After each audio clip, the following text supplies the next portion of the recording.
Hello YouTube, I'm here with Ryan Ortiz, and with his first place finish at, what was it? Pasadena Regionals. Pasadena Regionals, and he's playing some Orcust bullshit. Danger Orcust, friends. Danger Orcust PK bullshit. Alright, so let's get straight into the deck profile. So, 3 Vanessa, 3 Jacqueline, 3 Fat Snake Lady, and 1 Bigfoot Fetish. So I have a foot fetish, but nah, Bigfoot's good. You pop Floodgates, and you pop problem cards. I popped a Rivalry round 2 against Altergeist. The guy got really salty. He Dark Bribed my Twin Twister when I discarded the Nessie, and I just revealed Bigfoot and popped it. He got really salty. I would too. What? I would too. Yeah, he would too.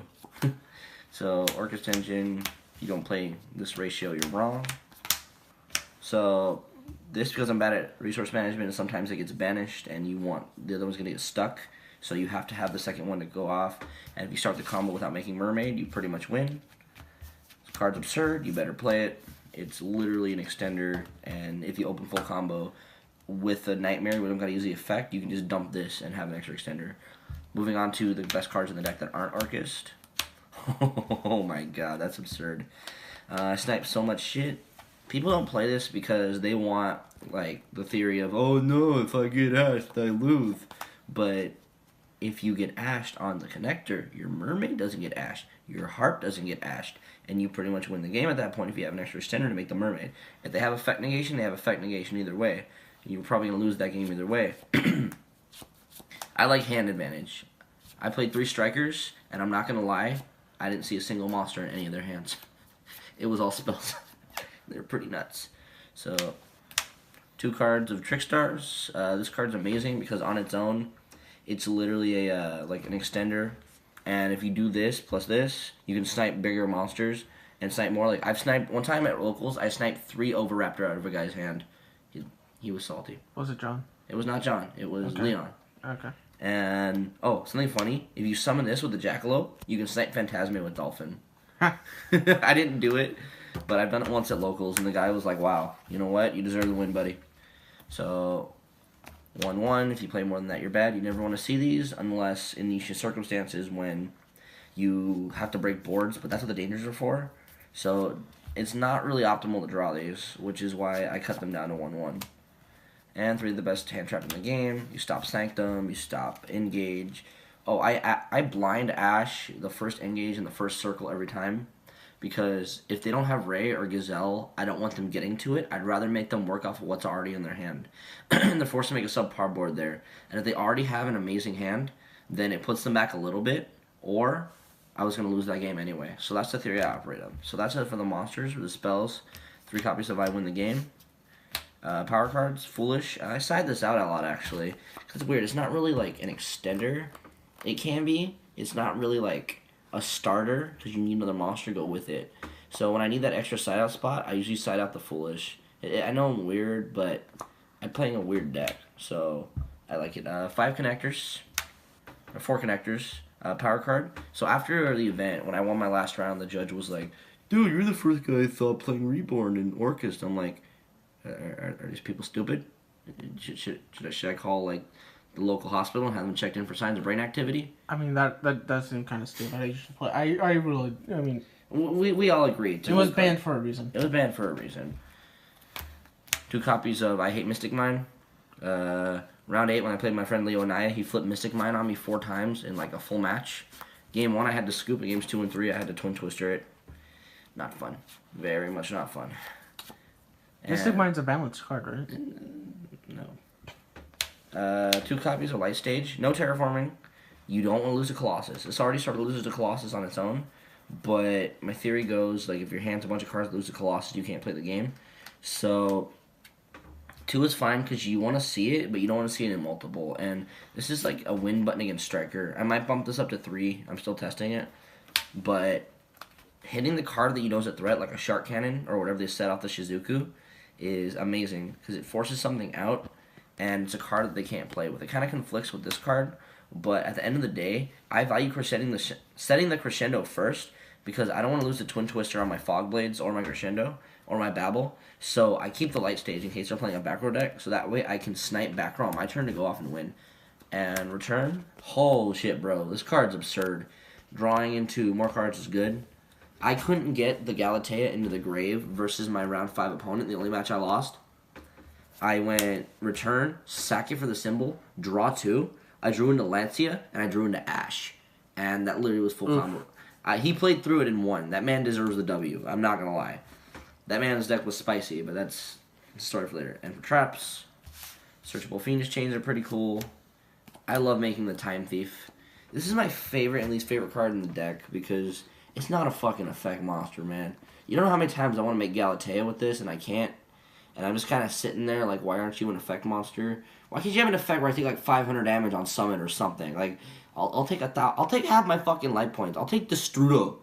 But no, it's not an effect monster. I can't make Boral Sword.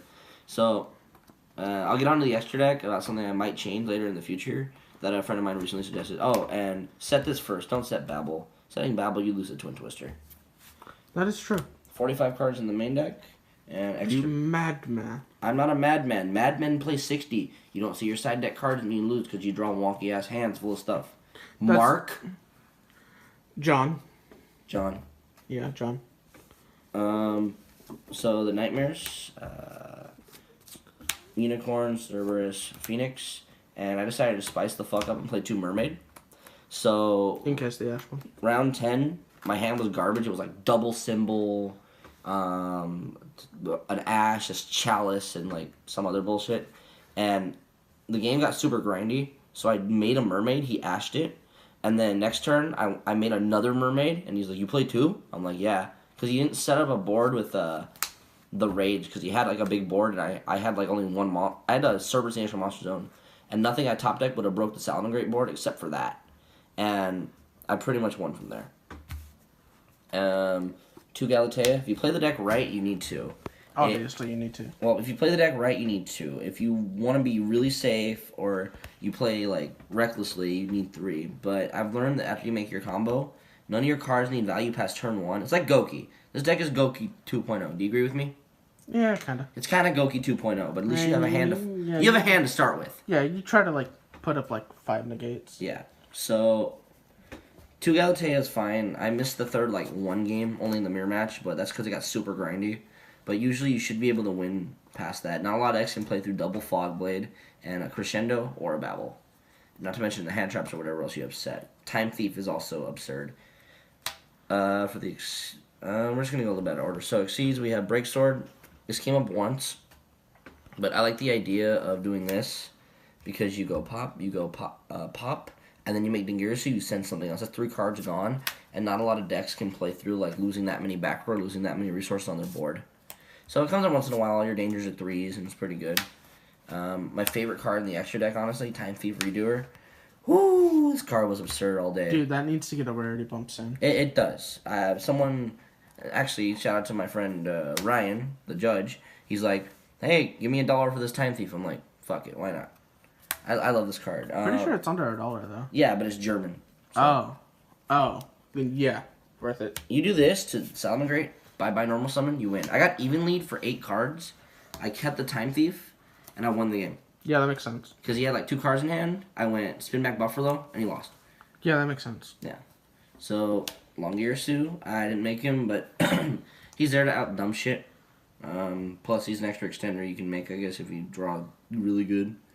I don't know. He's just a play. Like, against Salamangreat, I consider setting up Babel, but they're maining Twister now, too. So, I really think Crescendo's just the way to go. If I open both, I'll make him. If I open the tits. And I win the game. So, yeah. You need an extra monster on top. It's not 2 monsters to equal Boral Sword anymore. You need the extra extender in order to make this, but it's still there. And I made it like a couple times. I mean, although you can make it with like Dingirsu, and then you can just bring it back. This plus Dingirsu is game. Yeah. And clearing stuff is absurd. I mean, you can. I mean, plus you can just sort of bring back Dingirsu if you're gonna make Boral Sword with it, anyways. So, to the Dingirsu, shout out to Tim for the Euro prints I got right now. The card's absurd, makes the deck what it is. Oh, and if Bardies gets banned, this deck has almost no game plan. So I don't think it's gonna get banned. I think it needs to get banned, but will it get banned? Find out next time on Dragon Ball Z. So this is the card I might change. So the theory goes with this: if you get hand trapped on your mermaid turn 1, you don't want to just sit there like a mermaid and just kind of be like, Well, shit. pass. You want to be able to bridge into a Bardiche. So the idea behind this is you go mermaid plus an extender into a dark and then like a dangerous. If you open pretty good, you can still make a Bardiche with 2 negates. Yeah. Or a time thief so you don't fucking die. I mean, not even a time thief, or a fucking Thanite trap card so you don't die, the Brigandine. Yeah. But what I learned is, since these take effect monsters, and that's the one bane of this card, I might take this out for a beat your meat cop, because you need to be able to bridge into this with this to make Boral Sword, and that's how I lost my round 5. I couldn't kill him, and he battled back really hard, because he just drew, like, the tits, even through Lancia. So, I couldn't really do much there. Alright, well, let's get into this side deck. Alright, the side deck is what I was most proud of about this. So, 3, I win the game. Not much to say there. I can't wait for that rarity bump. The third Twister for mine. 2 DD Crow, just to pad out like the side deck. I wanted turn enders in the mirror match and Orcust and Striker. This isn't really a turn ender, but you can snipe Ray, because the worst part about Striker now is they just go, kinda, you lose. So this prevents the Ray from coming back. Same thing, Call by the Grave. If I have a Call by the Grave, sometimes I'll let the hand trap go through if I can kill them, just to stop the Ray. Yeah. So, that makes sense. stopping Ray and stopping the engage on the Kagari is important. So, I love Crow, because if you get rid of the Harp in the graveyard, there's not a lot they can do at that point. And it's also pretty good in Salad. I like hitting Jaguar, because that's their main recursion tool. If I'm going to kill them, I hit the Balinx. If they're going like first turn, I'll just do that, because that also stops Dweller. That's their extra level 4 for the Dweller, so I don't know. It was pretty alright all day. And Striker, against Leo, I stopped the engage, and it pretty much just put him behind enough to where I was able to top deck into a Trickster life stage and win the game. 3 copies of these sexy-ass chalices. So, Boy, it's 2019 and you're playing Chalice? it's ulti. Alright, so my theory behind this is there's only 3 win buttons against you, really, in theory. Your win buttons against you are Dweller, Scythe, and Lancia. We can't stop this without a Call by the Grave. So, this stops all of the above, except for Lancia. Because hand traps. Because hand traps. But Imperm was something I was considering, but because they shotgun, a lot of people shotgun Dweller at draw phase, but you don't want to do. First of all, if you're playing Dweller, don't shotgun it. Wait till I like normal summon like an Orcust or something, so you can't get Impermed or Gammed. I've seen it happen plenty of times. Scythe is also an issue. That Imperm doesn't stop Scythe either. So this is something I can also draw into like a board of like 3 negates or like a Sloth or a Border, and just negate it and keep going. So it's just a good card to draw because it baits stuff, and it also just outs cards that are win buttons against you. Because I played at Locals, game 1, he made a Blind Dweller. He had the hand trap and the rage to back it up, so it wasn't really that bad. And then round 3, he drew Scythe. So, yeah. Or Sanctum. Then 3, I win the game. I rebooted a Subterra player for 5. So what you gonna do? Oof. And here's what I love the most. I cited 2 Thunderbird and a Bigfoot. So, I took some theory on this from Isala when he topped with like Danger Thunder playing this. My theory is games 2 and 3, when you go second, every cards that come out are 3 Connector, a Dolphin, a Rhoda, and a Crescendo. That's 6 cards that come out. And while usually you do have like 6 cards that are going to go in every matchup, you really want like extra removal. So the Twin Twister, discarding any one of these, outs 3 cards. These are big bodies, and they all punch over Goliath, which is another thing that I really wanted. They also punch over like Vortex under a Saryuja. I know that's random, but it came up one time in testing. It punches over like effect summon Vanity's Fiend. Yeah, it came up one time. And these are just good because 3 back row getting rid of is good. Not much else to say there, and these were like MVP all day, just popping everything. So matchups, we'll go real fast. Round 1, Guru, I rebooted him for 5. Not much to say. Guru's an easy matchup. Round 2, Altergeist. I got Transmigration Prophesied. That trap card says shuffle 2 cards in the grave back into the deck. That man's dick was bigger than mine game 1. But I won games 2 and 3. And then round 3, I played... the first striker. I savaged him. Round 4, I played... Oh my god, why is this the one that's bothering me? Round 4, I played the Blind Second Salad. The man didn't have a mat, and he was dropping Phantasmes and Ulti Ogres on the table. So, I don't know what's going on in his head. This man's a savage. He's just flexing on me. He's flexing. Round 5 was my only loss. I lost the mirror match. He didn't have dangers, but he was playing Clowns, Glow Up Bulb, Nat Beast, like a bunch of spicy shit. That sounds terrifying. It's spicy, though. It's cool. He got 6th, so it worked. I mean, I'm not saying it's not working. I'm just saying it sounds terrifying. So round 6. This Exodia player is shaking in his boots. After that, I was like, "Hey babe, should we go home?" And she's like, "Boo, you can win the whole thing. Just keep going." And I'm like, you know what? I got this. So 6 and 7, I started Guru. Round 8, I got my revenge against Leo and Naya from a long time ago. It's a long story. He played Mystic Mine on me a couple times in the striker matchup, and I'm not gonna lie, I thought we were friends, Leo, but I guess we're not. I guess you're not. Nah, we're still friends, but like we need to have a talk. Round 9, I played some guy who was apparently a former like YCS winner or something. I don't know. Here's his cheeks. Clap those cheeks really fucking hard. Then round 10, I was like shitting myself. I'm like, oh my god, table 3. Am I gonna be able to top? Am I gonna be able to do this? And I'm X1, you know, I'm top 8. The man activates Circle, and I'm like, all right, easy matchup, we got this. So this deck poops on everything. It's the best deck of the format. Anyone tells you otherwise, you're wrong.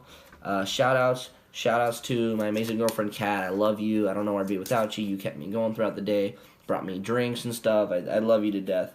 Shout out to my team, OC's Finest. Look for them on YouTube. They do DBS content only, but they're still pretty cool. Shout out to Gem Playmats. I would have played on my Gem mat, but I forgot it at home, so I got first place with a My Little Pony playmat.